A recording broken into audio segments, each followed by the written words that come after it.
that time again. Time for some real talk about real issues to enhance your real life. Whatever you think, whatever you know, whatever you feel, Tanya doesn't mind talking about it.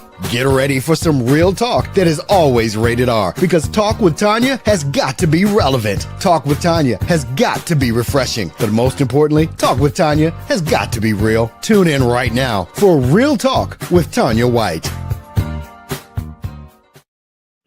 Happy May. When you hear this is going to be Mother's Day week in Thursday before Mother's Day. All right. So happy Mother's Day to all the mothers out there. If you have a mother living on this side of the earth, love her, hug her, laugh with her. And if you're like me and your mother's in heaven, cherish the memories, love the memories, and do something special on that day. Just to celebrate your mother's life. Listen, we have the doctor back, Dr. Phyllis Clark. We're going to talk about in just a moment how not coping with your imposter syndrome negatively impacts your professional and personal life. She is the doctor of all doctors to talk about imposter syndrome. But before we get started, big shout out to our May sponsor, Rashayla Burns of R&B Mobile Bartending. Call her for all your adult parties that require adult beverages. She's innovative, she's prompt, she's professional, and she's my family. So I know firsthand how delicious those drinks are. Get with her. R&B Mobile, I'll give you the number at the end of the show. But welcome once again. I think this is her third time. I don't know. She'll be back many more times. The fabulous Dr. Phyllis Clark. How are you? I am good. How are you over there? I am wonderful. Let's get into it. Look, she's been on here enough. You know who she is. We're going to talk about at the bottom of the interview, also talk about her new Hey Sis enterprise is going to turn into an empire. But before we go into that, we got to talk about all things imposter syndrome. Let's do it. Dr. Phyllis, give us the Dr. Phyllis definition of imposter syndrome. Oh, man. Before I do that, can I just commend you and just praise you for this platform, for your work and service, and just forever being dedicated to uplifting and elevating all of us. Everybody, our aunties, our uncles, our cousins, everybody can learn something from all the real talk messages that are going on right now. So thank you, sis. Thank you so much. It is my pleasure and passion. All right. Yeah. School us, doctor. Okay. I know we don't have a lot of time, so guess what? I will love to come back for number 4, number 5, number however you want to bring me back.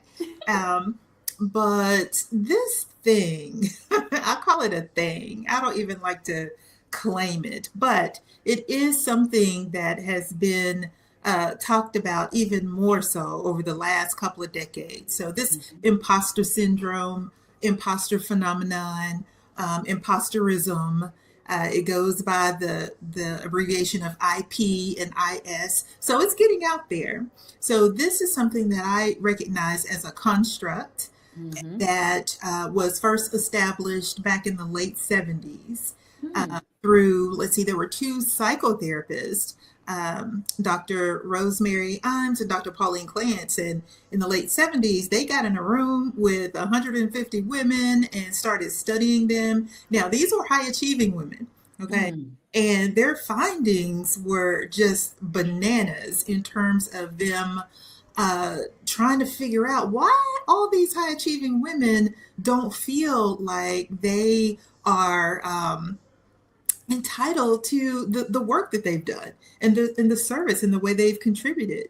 You know, they felt like they were imposters. and they coined this term back then. Yeah. Oh, wow. And they sure did. And, you know, most of the women, if not all of them, talked about feeling defeated. And it was pretty much in workplace situations. So I'm glad you're calling that out.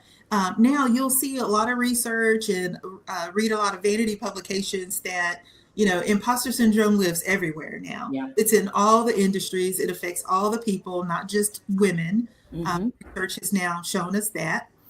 And even down at our younger levels, our youth and our young adults, young professionals, I mean, it permeates and it runs across this continuum.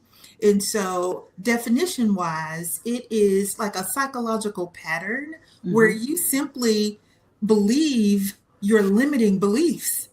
Let me say that again. Let me say it differently. You hug your limiting beliefs, whatever that might be for you, even if it's one limiting belief can hold you back so bad, that it keeps you from doing what you know that you're called to do, or stifling in your purpose or stunting growth. Mm-hmm. And look, the only reason I can say this is because I lived that life for Mm-hmm. about 20, 25 years.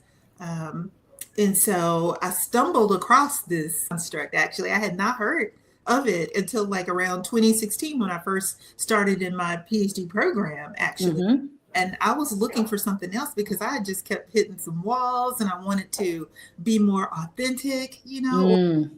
I thought, Mm-hmm. if I asked supporters and my hubby, they don't say those things. It was me. I was telling myself these thin stories about Mm-hmm. who I was and what I could do. Right. Yeah. Yeah. And girl, it was a lot, but I decided to do something about it. And that's when I Mm-hmm. started studying it. So I love how you gave us the back story. Didn't know that it Mm. started with women in the workplace, but of course, everything starts with the woman. Um, Say it again.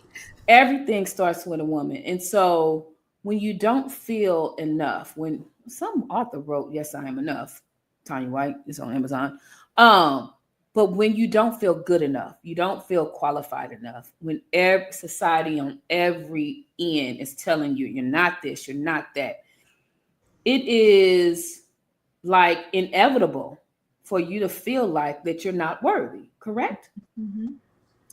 And Yeah. so when we start feeling that way, no matter, you can have the most education, um, the most money, you can have Hmm. even be at the highest echelon of professional achievement and still Hmm. feel like you're an imposter. Yeah. What was it for you, Dr. Phyllis, that you said, okay, because you said you stumbled on and you didn't even want to do it, but you said, let me dig deeper into this because this is something that, let me just search because I may be on to something. What was it about learning this? Mm, a couple of things. And Mm-hmm. I have so much I can say. So in my mind, in my file cabinets, in my mind, I have to dig out what's best for right now. And the Mm-hmm. best thing that I can say around that was that I felt like I wasn't doing my best, Mm. felt like I wasn't contributing, where all the while, my performance assessments, my relationships with colleagues, feedback and support were telling me the opposite. So despite my achievements, I was Mm-hmm. still thinking that something is wrong. I don't feel Mm-hmm. like I'm who I'm called to be in this space. In the Mm-hmm. space that I lived in, actually still living in, is the secondary education space Mm-hmm. for about 5 or 6 years at the start of my career. And Mm-hmm. then the rest of the time, that's about 20, 25 years now, in the higher ed sector. Mm-hmm. And so love me some education, Yeah. post-secondary and all. And so, but at some point throughout that labyrinth, it is not a straight line. Um, I couldn't, I was doing things on purpose, but these things were um, I was making internal decisions that did not benefit me. Therefore, Mm. it did not benefit the folks that I was supposed to serve. So, case in point, I can remember being asked to apply for some opportunities that would serve the students, that would serve people who serve students. And I acted like I wasn't able to do that. And so I turned Mm. it down. So I was walking around, even in a little part of my reflection on my dissertation, I talked about just walking around not feeling worthy. You Mm-hmm. So I felt like I wasn't giving, and Mm-hmm. that just made me feel bad, where students that I worked with would tell me the opposite, but there was still something in me. And Yeah. what I found out, this is part two, once I started learning about self-authorship and how to write my Mm. life, how to look at myself differently, how to feel more confident, how Yeah. not to take my hand down when someone asks me to do a presentation or Mm. to present at this conference. Looking Yeah. back in my history, I don't have, and I don't mind saying that, I don't have a lot of opportunities that I can say that I presented, or I went after opportunities to participate in conferences. I, Mm. I have some, but there were others where I, said no on purpose. Mm. I was like, let Wow. me figure out something else to do other than. And so that issue, if you were to frame that in one word for me, it was around visibility. I didn't want to Mm. You didn't want to be seen. be out front. I wanted to be that behind the scenes leader, but I took it to a whole nother level, you know, Mm-hmm. where the imposter syndrome actually takes over. What I want to insert right here, and then I'll go back to a trigger, is that when imposter syndrome takes over, it's almost like I started thinking that something was wrong with me. I started Mm. blaming myself. I started self sabotaging, right? I started being okay with not being okay in certain situations, Mm-hmm. until I decided to figure this thing out. And so that's when I went, to the science. And Mm. um, it dawned on me, one of the biggest things that I've learned inside of this 8-year process, because this is how long I've been studying and reading about it, and of course producing my dissertation around it, is that imposter syndrome, that pattern of thinking and ultimately behavior, uh, Mm-hmm. is it's not you. Mm. You are not it. Whatever all those crazy automatic negative thoughts, in the new literature, that's called ants. Mm-hmm. I love Mm-hmm. frameworks and I love acronyms, and that's the one, Yeah. automatic negative thoughts, because that's what was going on. That is what's going Wow. on with Automatic negative thoughts. I'm talking to right now. Yes, yes. And so what we do is we think that it's us. And Mm-hmm. this is separate. Imposter syndrome deals with an experience that you're having, Mm. not the person that you are.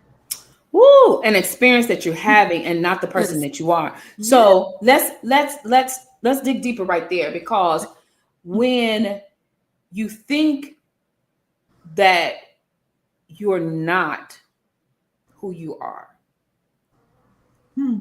you start to shrink. Mm-hmm.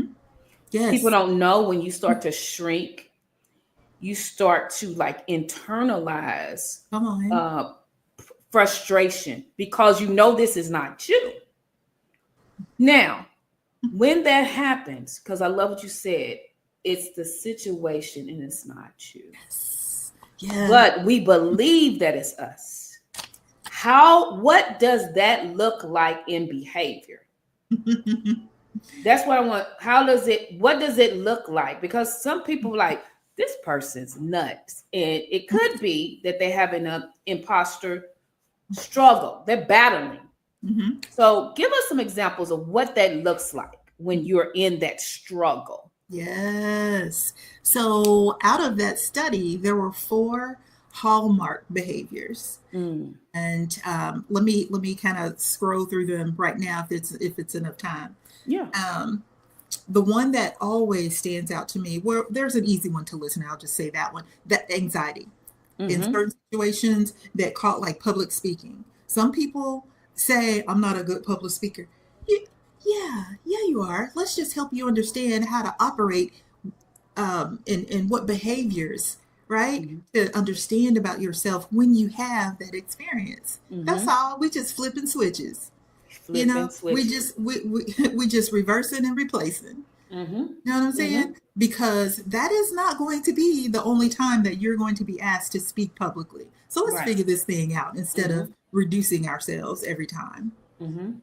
Okay. Absolutely. So Absolutely.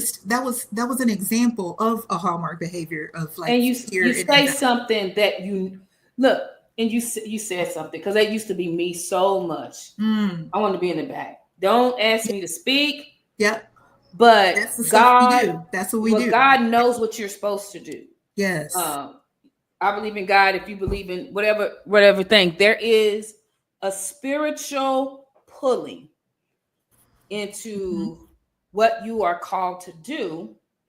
And when you feel uncomfortable with that, I one of my director colleagues says, sit in that productive struggle. When you're struggling, there is something productive about struggle. And so you try to get out of it. Antsy, like that's what I love.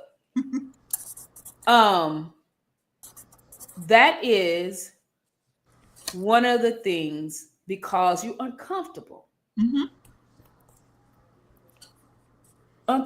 Being uncomfortable is scary. It fuels what that imposterism syndrome. But there's a point that you gotta break it, right? Right. And that's why people need to start to understand that there are some tools. There are even some way, and I know I only mentioned one of the behaviors, I'll get to the other. There are some things that you can do when these feelings or these behaviors start to manifest. Right? The first thing is, don't say that you have imposter syndrome. I got imposter syndrome, so I can't do, you don't have nothing. It is not a condition. It is not a diagnosis. The medical community does not recognize it as such. So, but there are a lot of coaches now who are bringing this into their practice, and some other people are out there, talking about becoming imposter syndrome practitioners, and that's what I'm doing right now. Dr. Phyllis, that's right. I'm getting through in about 2 weeks. I will be able to say I have a credential that will help me help others through understanding how to navigate this space. Okay, a second behavior that manifests just wildly and off the charts. You're gonna love this one. It is hard work. Yes. And you're like, hard work. When I say this to some, they're like, what does hard work have to do with this? We were all taught to work hard, right? Well, I'm talking about a little something different. And this particular style of work, I'm going to change the word. I'm going to say overwork. When we start spinning our wheels, because we need to remember that imposter syndrome, imposter phenomenon, all of that, it manifests in this imposter cycle. You start to get into a cycle. Remember, we're talking about this stuff mainly in the workplace right now. So guess what you're doing? You're thinking about yourself and your skills and your competencies in the workplace. And if you don't believe in yourself or you're doubting, guess what you're going to do? You're going to look over here, over there, and way over yonder, as my grandmother would say, and look for all kinds of validation. And it's a cycle, because when you get it, you're good. You're good for that thing. But here comes another thing and another project and another thing you have to do. And you're going to start looking outside of yourself for the attention, for the words and the phrases that make you feel so warm inside. But and when you don't get it, Dr. Phyllis, come on now, you own to something. You start, and that's my counselor in me. This is what I was doing. This is what I was doing. Listen, you look for the validation, and when it doesn't go, why didn't my boss say good job? And your boss can't say good job every second of the day.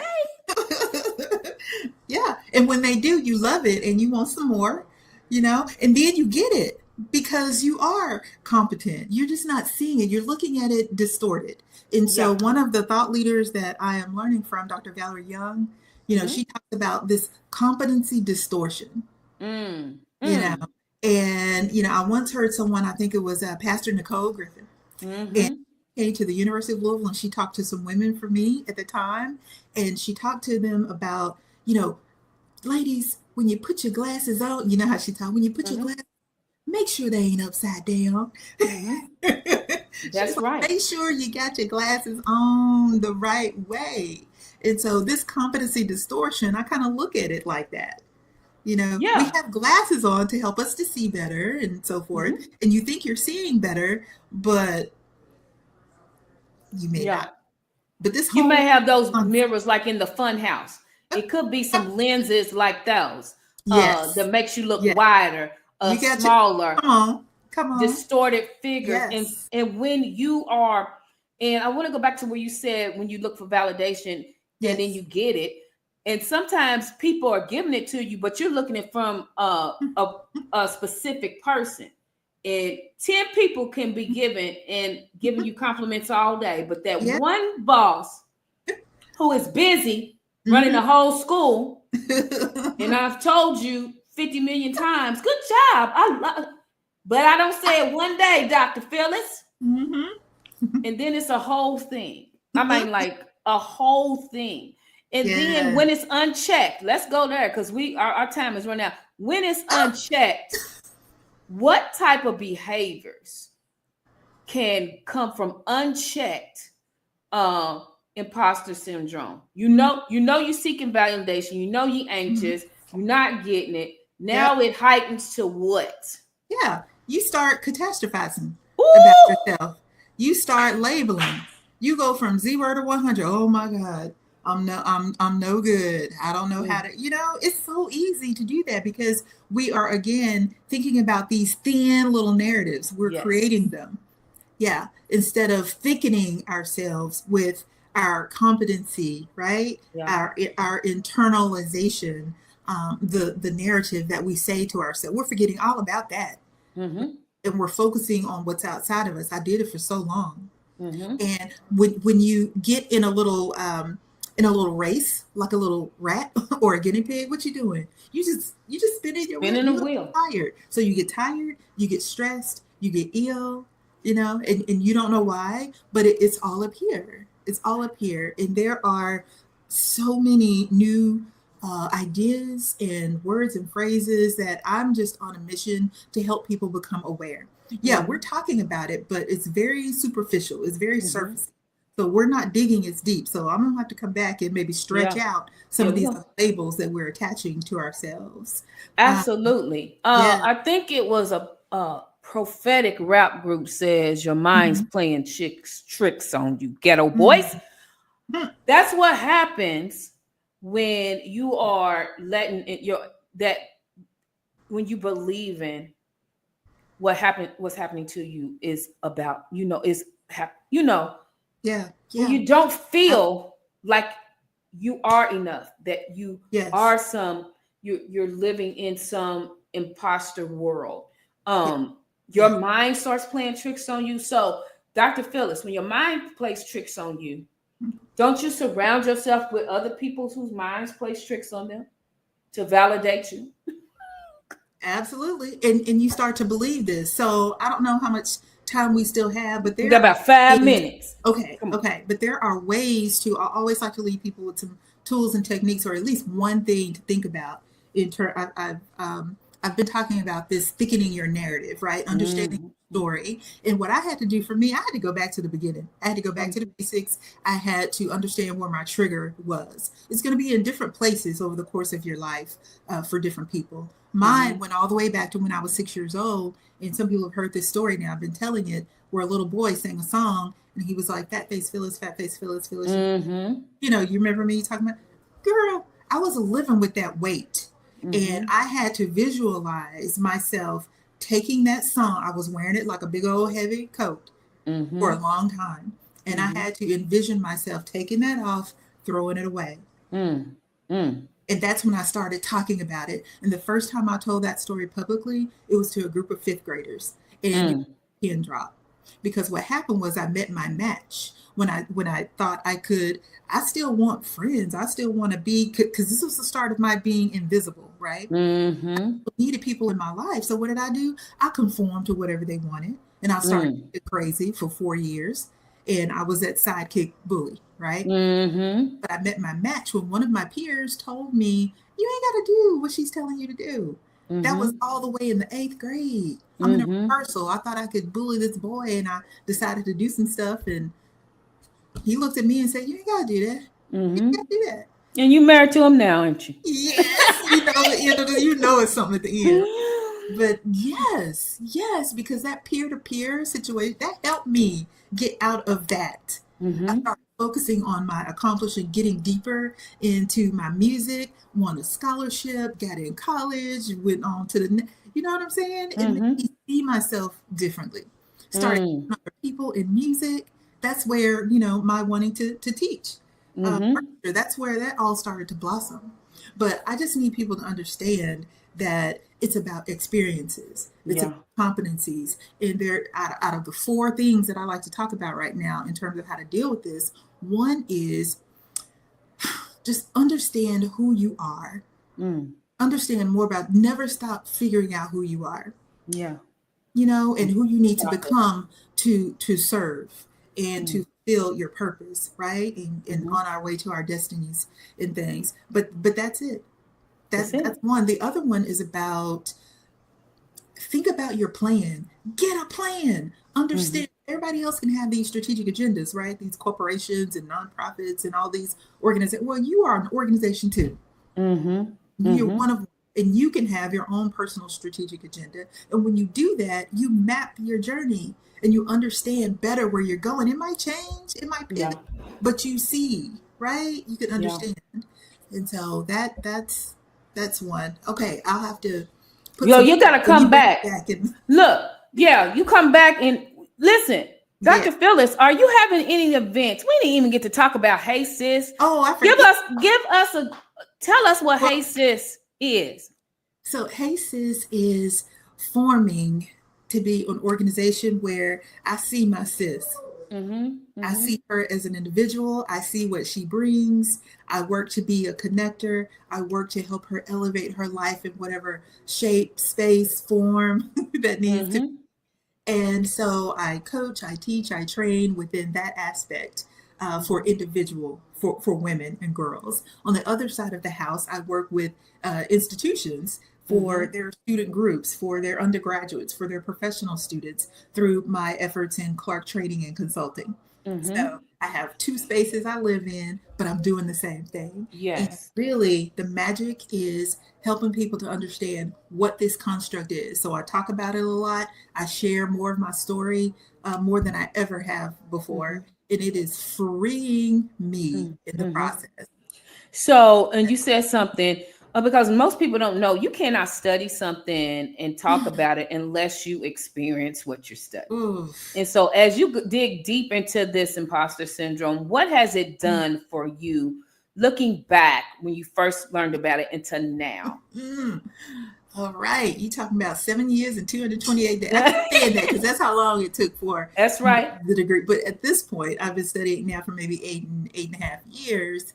And it has opened um, my eyes in terms Mm-hmm. of, I guess the first thing I told you, understanding more about who I am and how I can move forward in my business. Let me tell you, Mm-hmm. I started a business in 2009, but I kept Mm-hmm. calling it, I kept giving an excuse to why I couldn't move forward in it, to Yeah. why I couldn't earn income within it. Yeah. I kept giving excuses. That was the imposter talking. Mm-hmm. You know? Mm. And so, But yeah, now see, you shutting it up. that inner critic will try to come and live with you each and every day with everything you try to do. Yes. And so I'm like, you know what? I don't need you. I'm safe. I understand you trying to protect me, but I have an inner advisor, right? Mm-hmm. I have something Mm-hmm. else that I'm listening to. Yeah. And I don't need you over here acting like a gremlin chomping at my ear, keeping me from doing my God's work. That's right. Now, give us your contact information. Okay. We definitely gonna have her back. Give us your contact information where people can connect with you, invite you to be a speaker, keynote I would love conference that. facilitator on this imposter syndrome. Yes, yes. I am bringing myself to the forefront and I would love to help organizations and individuals. I have a couple of things going right now, but to contact me, find me on LinkedIn. There Mm-hmm. are some resources on LinkedIn in terms of what I've been doing lately and how I can bring it to your organization, or if you just know groups of women who need assistance, who just want to talk about this thing, because there's still some folks out there who don't realize that this is what they are going through. Okay, and that there are some ways to overcome it. It is not you. It is not you. And I didn't mention that there's an assessment that folks can also take to understand where they are on this continuum and when these feelings probably kind of pop up. So I do all of that. All of it. Yes. And pay the lady, invite her to your school, invite her. You know, she said she had over 25 years in higher ed, post-secondary ed. She is the woman. Lots of people in this city have been touched by Dr. Phyllis, even before she was a doctor, and they still remember her. Dr. Phyllis, fabulous. I'm gonna reach out to you because as you talking, I was like, man, I got some things coming up. Okay. And I will reach out to you. But listen, real talk, share this, re-listen to this, share it again and re-listen to it. Invite Dr. Phyllis Clark to your next event. Invite her, create a webinar, a series, so you can dig deeper into what she's talking about. This is real. It does impact you, who you are, show up as on the job, in your life, in your organizations. If you are succumbing to the syndrome of being an imposter, you are not living your full life. So until next time, as I always say, love your life, live your life, live through your life. Bye-bye, y'all.